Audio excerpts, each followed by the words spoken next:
Vamos só esperar o pessoal entrar, gente. A gente já vai reiniciando.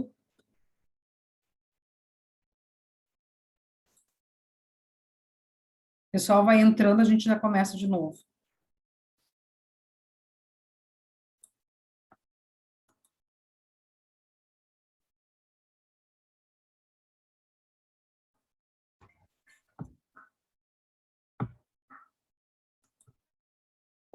Vamos lá de novo, então.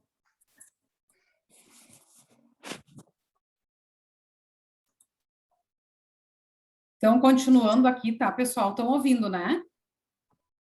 Sim. Sim. Tá. Ok? Tudo certo. Mais gente aí para entrar.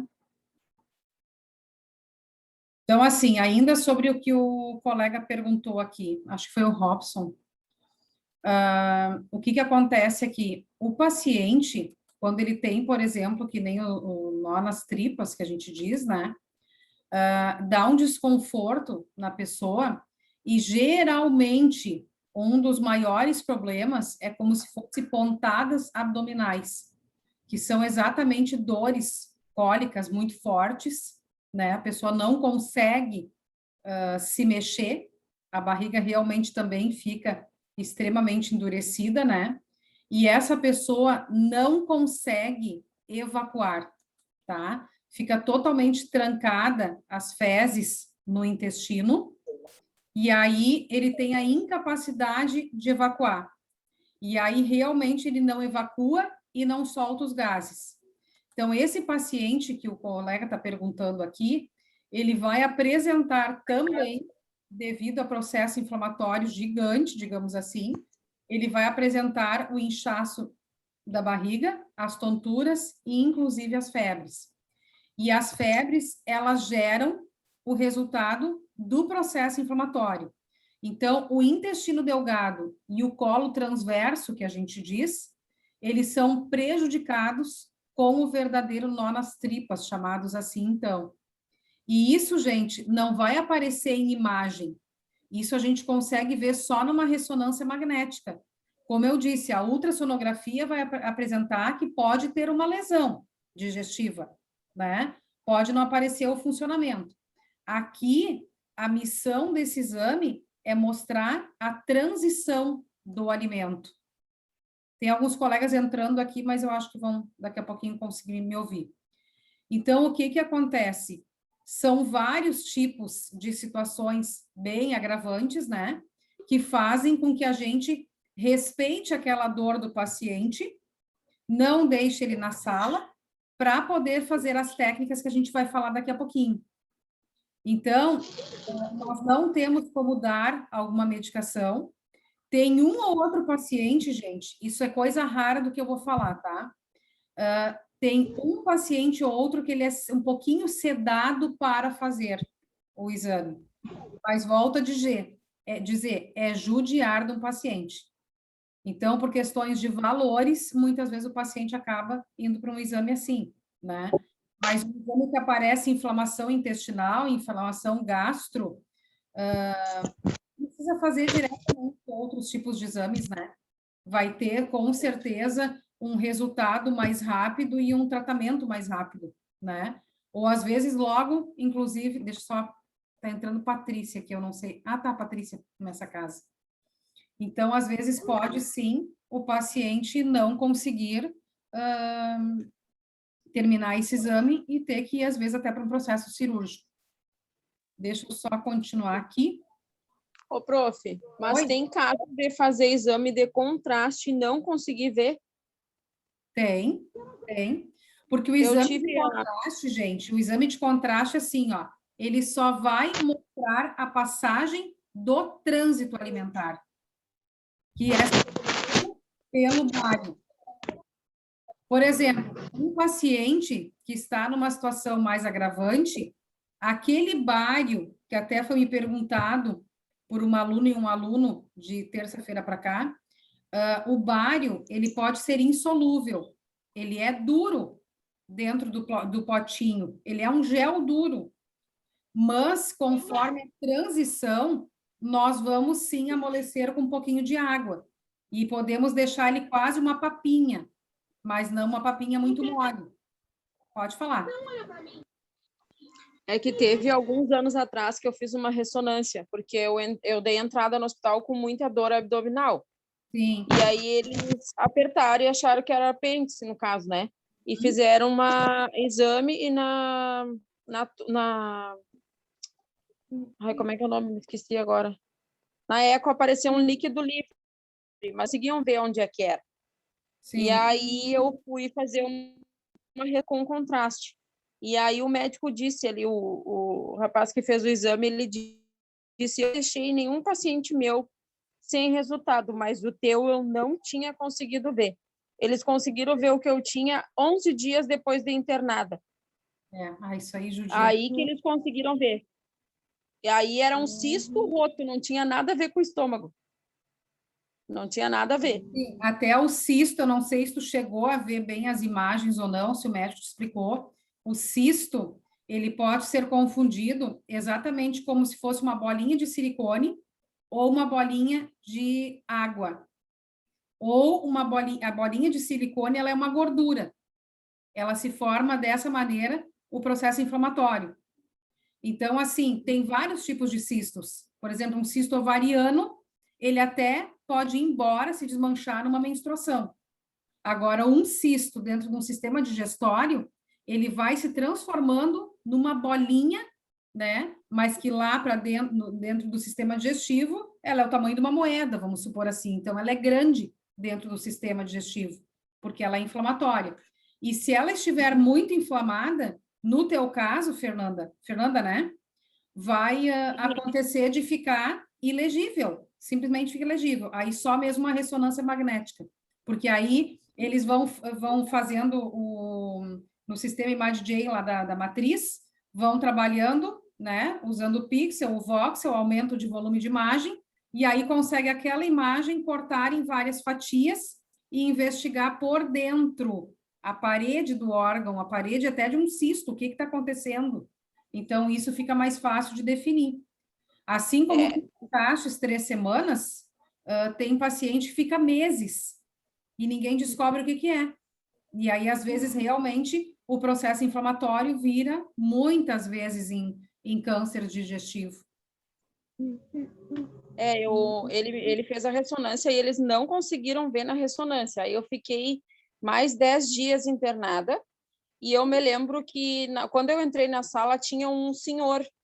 E aí eles foram fazer uma eco, né? E eles apertavam muito. Meu Deus, a dor era insuportável, porque estava totalmente infeccionado, né? Sim. E depois, quando o senhor saiu da sala, eu perguntei para ele, quem era esse senhor? Ele disse, eu vou ter falado, disse ele era o meu supervisor.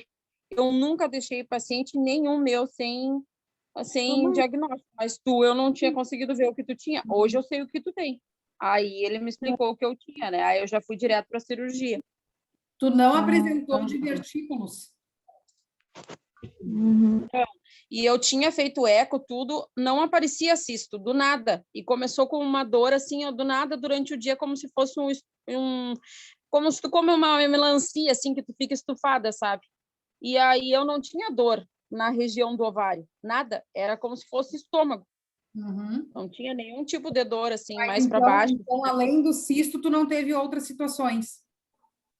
Não, é que eu tenho tela total abdominal na barriga, porque eu tive uma hérnia total abdominal e o intestino para fora que rompeu em hora de cirurgia.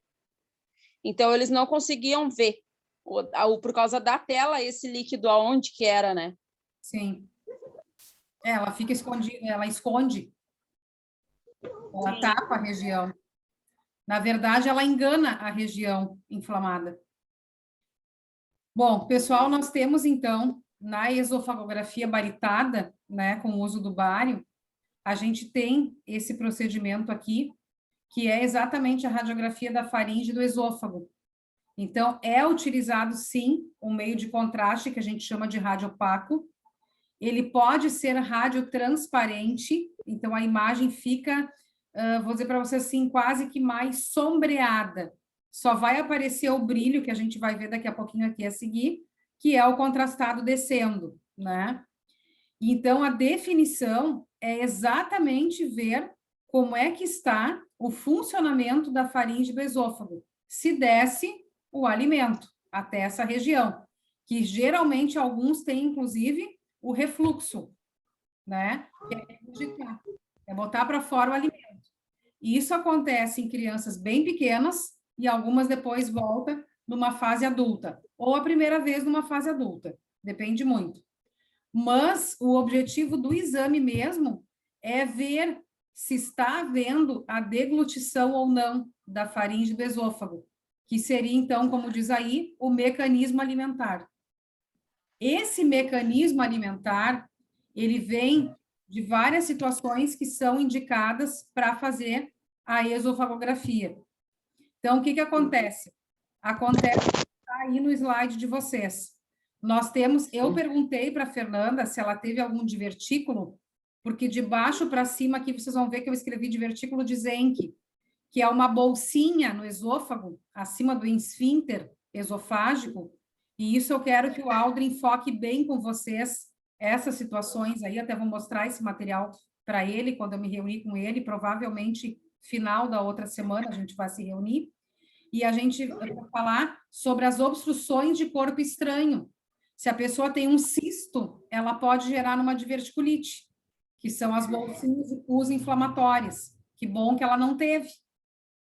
E aí acontece, essas bolsinhas de obstrução, né, de corpo estranho, pode formar cistos, que é o caso até, tem refluxo esofágico e, em alguns casos, varizes.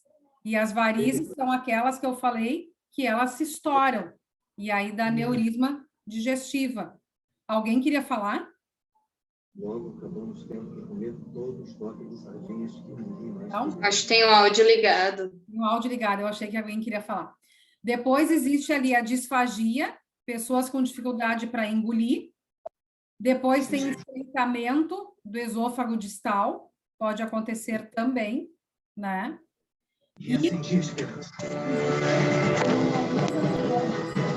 Pessoal, tem alguém com áudio ligado aí. Eu até achei que era alguém que quisesse falar. Existe anomalia anatômica, que a pessoa nasce, né? A anomalia congênita, a pessoa nasce com um problema já estomacal ou esofágico. Existe a acalásia, que é quando a pessoa não tem a capacidade de relaxar o músculo do esfíncter esofágico durante a deglutição, então o alimento fica estacionado ali, ele não vai deteriorar. Lá pelas tantas, ele resvala, vai para a parede do sistema digestivo ou vai para o intestino, formando bolos fecais e fezes sem parar, né? E tem gente que acha que formar gases é uma coisa normal, mas não é. E se vocês forem analisar, quem tem criança em casa, ou quem tem criança de familiar conhecido, já deve ter escutado crianças com problemas de formação de gases. E isso, às vezes, pode gerar futuramente um estômago, um esôfago, que fica mal acostumado. Assim como tem pessoas adultas que tomam laxante porque não evacua. Acostumou mal o intestino, ele não vai funcionar nunca. Tem que descobrir o que está acontecendo. É a mesma coisa quando a gente falar lá em renal, que eu vou dizer para vocês, não adianta só tomar diurético para urinar e não saber por que não está funcionando os rins. Ou é pouca água, ou é um mau funcionamento renal que está acontecendo, tanto que para isso existe o meio de contraste renal, né? Urinário. Existe também situações de carcinomas, que já são cânceres que vão prejudicando. Existe o comprometimento do mecanismo da deglutição, que a gente chama de estenose e disfagia alimentar. Então, também não acontece a deglutição. E aí, então, esse divertículo que eu comentei aqui, que vem a prejudicar e muito na realização, muitas vezes, do exame, até descobrir o que está acontecendo com o paciente. Então, vejam na imagem aí do paciente, onde aparece ali esôfago, bário líquido, ele já não é mais aquele pastoso. Gente, ele é insolúvel? É. Vou repetir. Em último caso, a gente continua deixando ele pastoso, mas com mínimo de líquido. Mínimo de líquido pode ser muito, muito menos que uma colher de sopa de líquido. Isso vai depender do que o radiologista disser para nós. E aí tem vários fabricantes, tem vários, porque eu digo assim, ó, ele é um gel. E eu falei para vocês na última aula que eu fui experimentar e é horrível.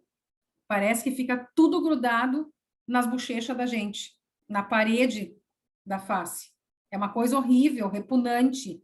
Fica aquela coisa na garganta, não sei definir bem. É uma coisa horrível. Então, assim, o paciente realmente, ele passa mal para fazer um exame desse. É uma coisa desconfortável. Preparo da sala. Precisa estar bem higienizada, muito organizada.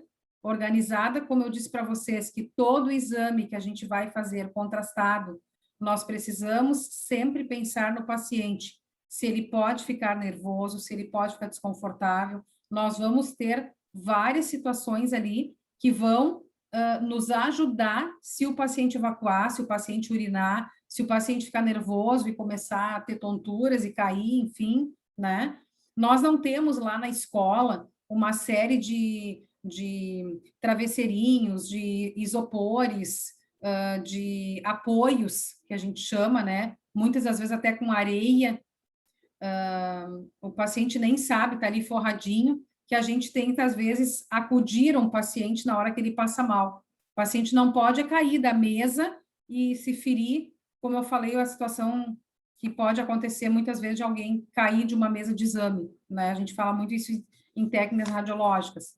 Então, assim, na esofagografia, nós temos sempre que ter a mesa numa posição vertical, sim, mas nós temos que ter com ela um suporte separado que vem com os equipamentos de radiologia.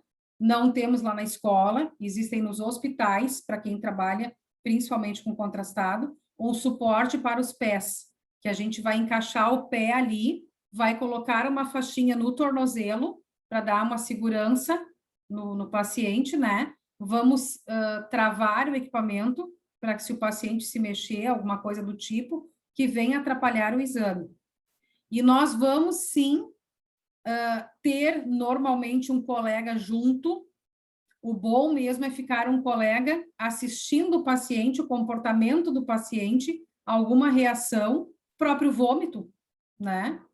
Temos que cuidar para não ter o extravasamento, mas aí, às vezes, quem vai estar conosco na sala também, muitas vezes, vai ser o técnico de enfermagem que aplicou o contrastado ou que forneceu o contrastado via oral para um paciente.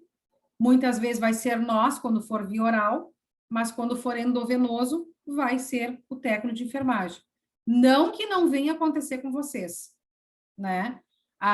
O Conselho de Radiologia não diz que nós temos que fazer, mas na hora do vamos ver, na hora da correria, se faltar um técnico de enfermagem ali que estiver assistindo numa outra sala, a gente precisar injetar, nós vamos injetar, né? Aquilo que a gente já falou, acho que no primeiro encontro até, se não me engano. Não vamos temer aquilo que a gente não conhece, vamos aprender. Nós temos que saber, né? É uma coisa da nossa área. Mas claro que nós temos os técnicos de enfermagem aí para poder atuar. Se não me engano, nós temos técnico de enfermagem nessa sala aqui, nessa turma. Eu acho que é o Fabrício. Então, a pessoa que tem o técnico de enfermagem, aí eu não falo a nível de curso técnico de enfermagem da escola, não. Eu falo uma pessoa que hoje está formada como técnico de enfermagem e que tem uma grande vantagem. Trabalhar como técnico de enfermagem num turno e técnico em radiologia no outro. Hoje, um técnico de enfermagem atua num setor, numa área de equipe multiprofissional em radioterapia, onde nós temos que ter técnico de enfermagem e técnico em radiologia. Hoje, nós temos técnico de enfermagem e formado em técnico em radiologia que atua na medicina nuclear, onde eu acabei assumindo um papel de uma semana que eu fiquei com esse processo complicado aí da garganta que eu disse para vocês, né? Por causa do iodo. Então, assim, a gente tem que pensar as funções que a gente vai absorver. E não que, de repente, nós sejamos técnicos em radiologia, não sejamos técnicos de enfermagem, e que tem que cair a ficha que naquele momento, naquela manhã, faltou o técnico de enfermagem, que nós vamos ter que aplicar os contrastados, né? De repente, pode vir a acontecer, sim. Não é, Fabrício? Eu achei que tu era técnico de enfermagem. Achei que era mesmo. Bom, também é tanto aluno, né? Mas vamos lá. Quem sabe eu já esteja te formando antes da hora. Mas vamos lá. Daqui a pouco estou te formando como técnico de enfermagem também. Vou lá fazer a colação de grau, Fabrício. Então, assim, ó, o que acontece? Nós temos, né, nessa esofagografia, nós temos um painel de controle para fluoroscopia, que é lá o monitor. E lá nós vamos acompanhar, então, esse contrastado descendo como está contrastado aí. Se vocês verificarem, toda essa região do tubo esofágico, ela está em vários tamanhos, dilatada, estreitada, dilatada, e ela apresenta mal e mal, a gente verificaria aqui melhor numa tela de computador todo o processo esofágico, né, com uma imagem aumentada, ou principalmente no negatoscópio também, que tem ali manchinhas pretas, que já tem um processo cancerígeno, a gente consegue ver na imagem também, estrutural aqui do rapazinho, aonde não está com a mesma cor do esôfago, já está um pouquinho mais deteriorado o canal. Então, ali já tem um processo acontecendo. E, geralmente, nós temos que cuidar para usar sempre um filme maior do que menor. Nesses casos aqui, do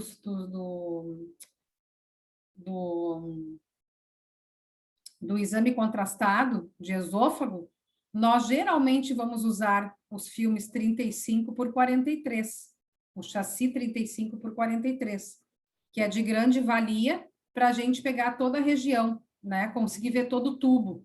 Não adianta fazer uma imagem lá pela metade. E quando vocês estiverem estagiando, vocês vão se deparar muitas vezes com um profissional que atua há muitos anos e consegue cortar uma região, não fazer toda ela. Vai ter que repetir o exame. E o paciente já está ali gemendo. Então, nós temos várias situações que a gente precisa controlar. Existe dentro do procedimento geral desse exame, né? Nós temos uma situação aqui de instruir o paciente referente às ordens do radiologista, quando ele vai ingerir com um canudinho o bário. Eu já vi, gente, lá no Cristo Redentor, lá no Hospital Mãe de Deus, já consegui ver várias situações diferentes. Tanto o uso do canudo, que não é fácil para ingerir o bário, porque ele é totalmente gel, ou então um pouquinho mais pastoso, né? Mas já vi gente deixar ele bem líquido, sendo insolúvel, e já vi simplesmente, como se diz, virar o copo. E o paciente está ali já repunando aquele copo, aquele gel. Então, é um pouquinho constrangedor essa parte do exame também. Nós vamos iniciar com o estudo geral do tórax e do abdômen. Então, vamos fazer um exame de imagem radiográfica, sem ainda o uso do contraste, né? Nós vamos iniciar numa posição ortostática, que daí eu não sei quem ouviu quando eu falei antes que a gente ia chegar nos posicionamentos, que nós temos as mesas de exame, nem em todos os lugares tem, aonde nós temos a mesa lá, né?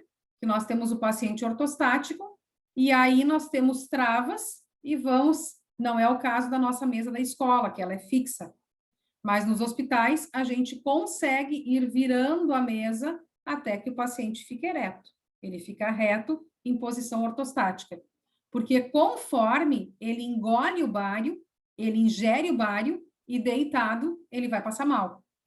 No caso da mãe da Edna, provavelmente eles também viraram ela, angustiada ali do jeito que ela estava, como a colega citou há pouco, e aí consegue fazer com que realmente o contraste desça mais fácil, não com o paciente deitado.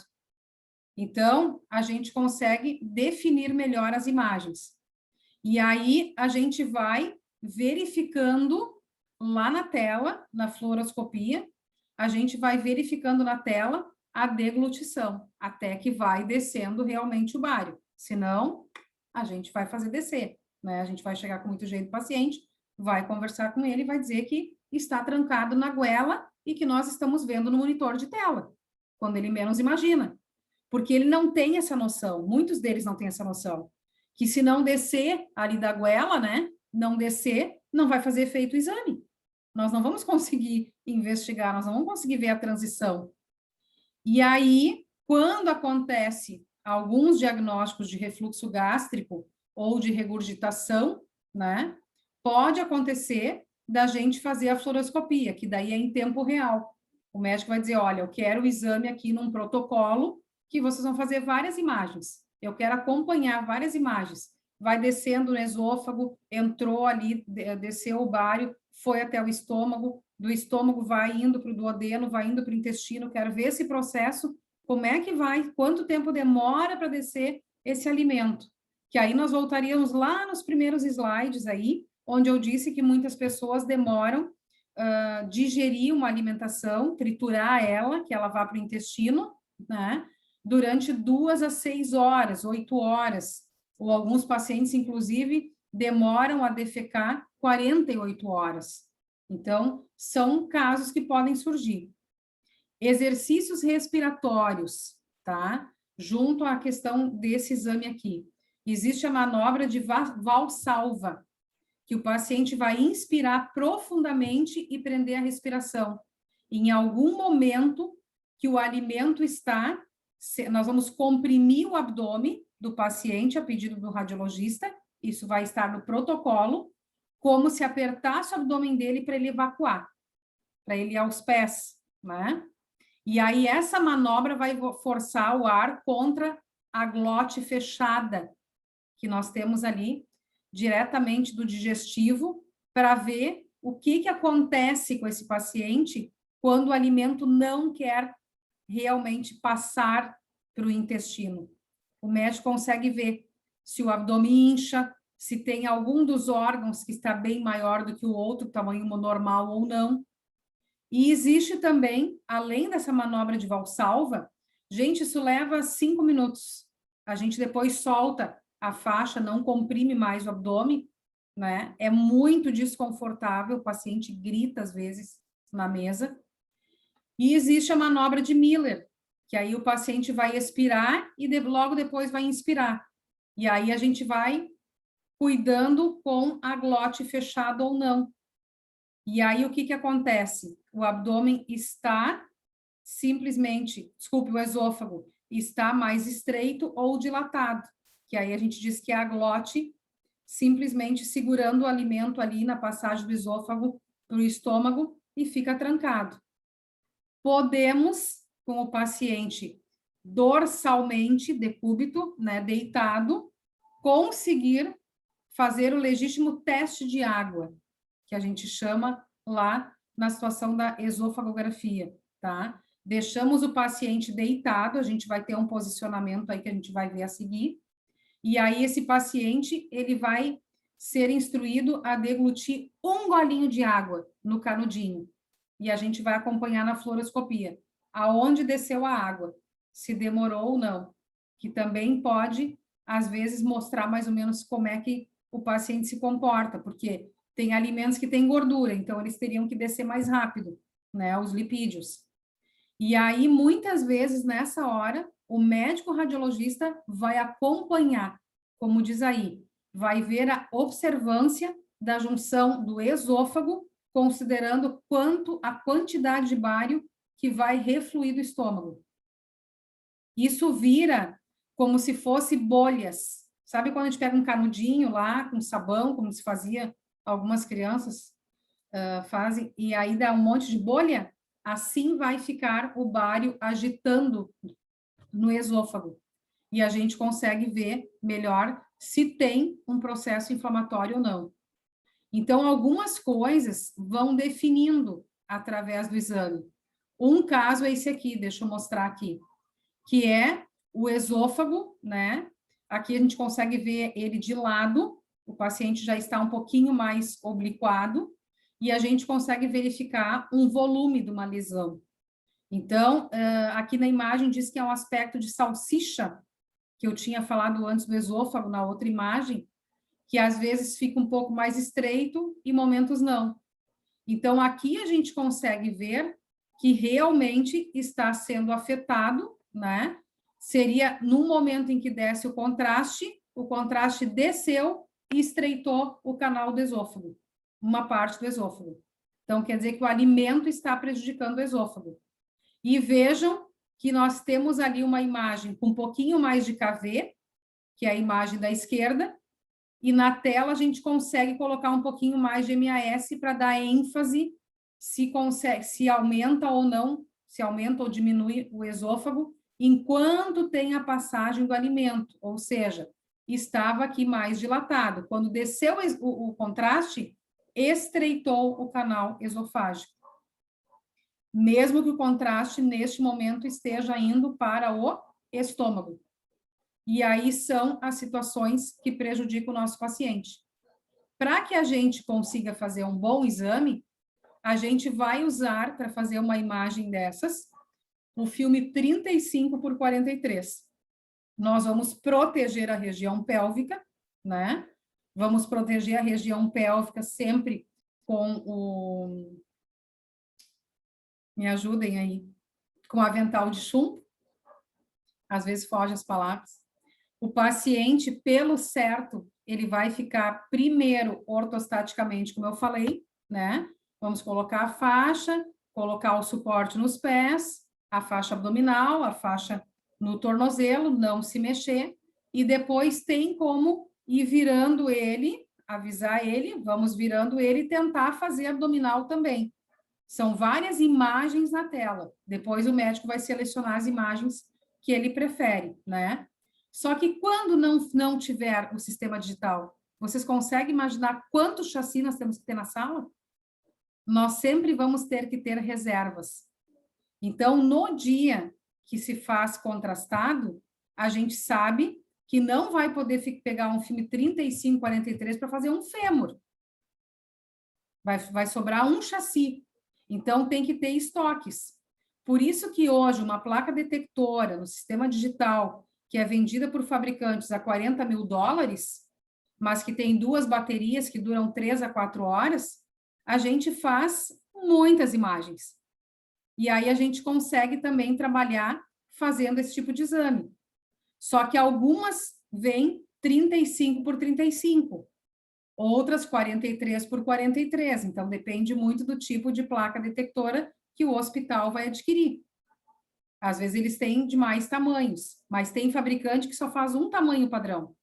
Às vezes deixa de vender para alguns hospitais porque não tem o tamanho que o hospital gosta de trabalhar, né? Depende muito. Cada hospital que vocês trabalharem, cada clínica, vai ter ênfase em alguns tipos de exames, né? Nem todos fazem o mesmo.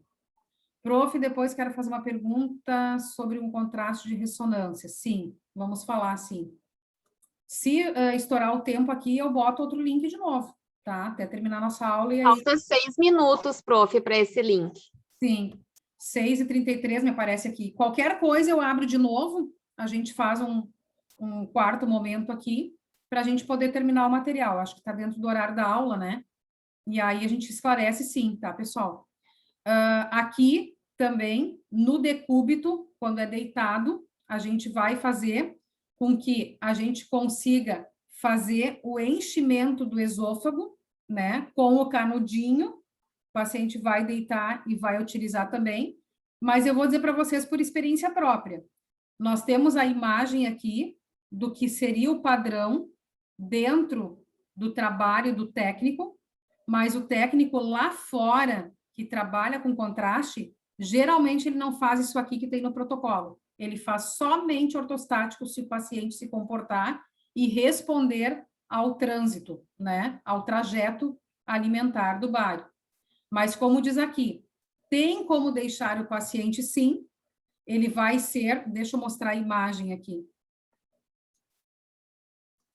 Ele vai ser posicionado dessa forma aqui. Então, é muito mais fácil fazer ortostaticamente. O contraste vai descendo, gente, igual como está aqui. Seria uma esofagografia oblíqua anterior direita, né? E a gente consegue, sim, definir. Na verdade, o protocolo, ele começa aqui e encerra lá no outro slide.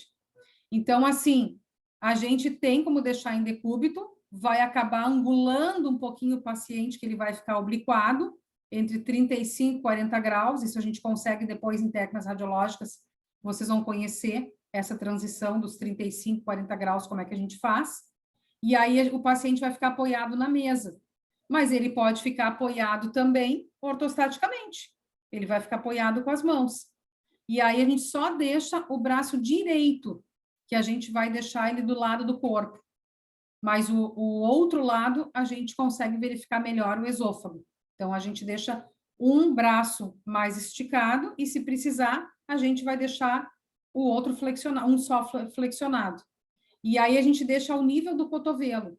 E a gente consegue, então, segurar, o paciente vai com uma mão, segurar o copinho, né? E vai ingerindo aos pouquinhos com o canudinho bário. E a gente vai acompanhando a descida do contraste. Nós vamos usar um raio central reto nessa região que é focada. Nós vamos usar 5 a 7,5 centímetros, abaixo da incisura jugular. Então, essas coisinhas que a gente vai mostrar depois lá em técnicas radiológicas, a gente vai mostrar os raios-x torácicos e abdominais, e aí a gente fala também no contrastado, quando a gente fizer toda o preparo ali para o estágio, né? Nós temos que cuidar que esse filme, ele vai ficar 5 centímetros acima do ombro do paciente. Então, ele vai ficar numa altura que vai pegar só a região de interesse esofágica, que é próximo ali da traqueia, e o tubo esofágico, mas ele não é tão comprido assim, né? Então, a gente consegue pegar bem a imagem. Nas estruturas que são demonstradas, a gente faz oblíqua anterior direita, a gente pega o lado direito, depois a gente pega a oblíqua do esôfago, o lado esquerdo, e a gente consegue, com o lado direito, verificar a coluna vertebral e o coração, que tem que aparecer visível, que é o caso da imagem que eu mostrei agora há pouco.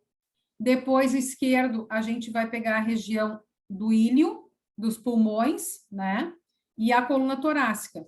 E ali, no caso da região do hilo pulmonar, a gente consegue pegar a região dos brônquios, para ver se não está prejudicando junto à respiração e às artérias pulmonares alguma situação de deglutição, que às vezes o familiar nem imagina que uma coisa pode estar ligada à outra.